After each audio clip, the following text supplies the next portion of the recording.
Indonesian light strike vehicle, unique in its own way. The Indonesian light strike vehicle, ILSV, is a family of light military vehicles produced by J forces under PT Janga. This vehicle was first introduced at Indo Defence 2014.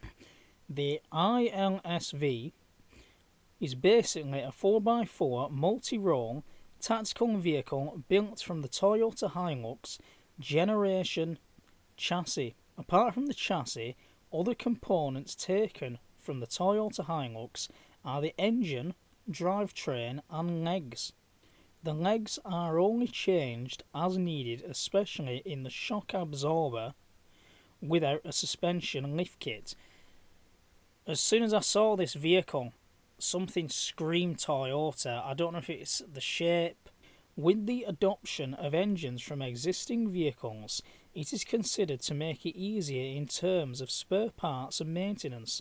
Although the chassis adopts existing vehicles, the ILSV is an ideal vehicle to support combat missions. The chassis and body frame are welded together. The body construction is implemented by being welded without any body rubber and bolts.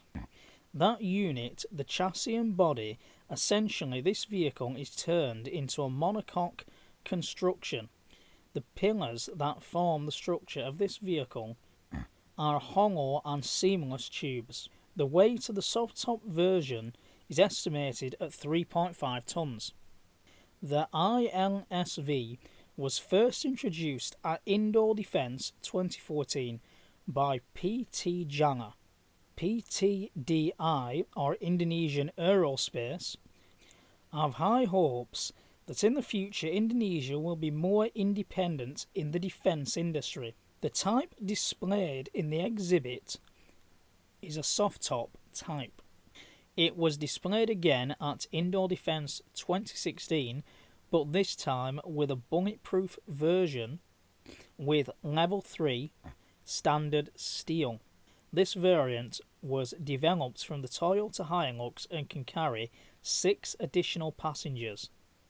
In 2017, serial production of Guerrilla anti-guerrilla variants of the Mobile Brigade Corps has been started. The variant can carry 8 troops and equipment with a 170 horsepower, 2,500cc engine from the Hilux with a weight of 4,644 kilograms. In 2020, a one-day test was carried out at the North Jakarta Andorra toll road. Implication of the dynamic tests includes acceleration test materials from 40 km an hour to 60 km an hour, deceleration from 60 to 40, safe speed up to 90 kilometers, climbing power test 45 to 60%, off-road test through the track, muddy sand, rock, uphill, downhill and flat road, test crossing parallel beam obstacles. So the user is Indonesia and 24 are used by Bramai Mob, which are basically the very special tactical police. And they have had M8 Greyhound armoured cars, they've had riot vehicles that used to be used by the British Army, and they are painted in red, grey and yellow. So something definitely different for special police colours, but again this is the Far East. They're also used by the Marines with their A4 armoured version, and they were delivered on the 27th of September 2021. More than 70 units have been produced. So the only thing about this, what is a bit of a downside for me, is that there isn't that many of them out there, and they only seem to be in use by one country, and it seems like they were made for that country. But hopefully in the future, more countries around that region will be using them, and to be honest, they look quite well. The They're basically akin to every other Special Forces vehicle out there, to be honest, that looks like this, but every single one of them are unique in their own way. Stats: type military light vehicle, place of origin Indonesia, in service 2017 to present, used by Indonesia, designer J Forces and Indonesian Aerospace, designed 2014, manufactured by J Forces, production 2014 to present, 213.4 inches, width 75.8 inches, height 81.5 inches, and crew 2 to 6. Armour: high strength steel and aluminium alloy of NIJ level 3 standard plus level 3 bulletproof glass. Main armament: 7.62mm machine gun. Engine: Toyota 2500cc turbo intercooler, that's the J Forces soft top version. And for the armoured version, it is a Toyota 4500cc turbo intercooler, J Forces APC 4.5 Land Cruiser variant, 202 horsepower, transmission 5-speed automatic, ground clearance 284mm, operational range on road 80 km an hour, and maximum speed 120 km an hour.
A. N. Taylor. Productions 2023. Editing time 3 hours. Mu.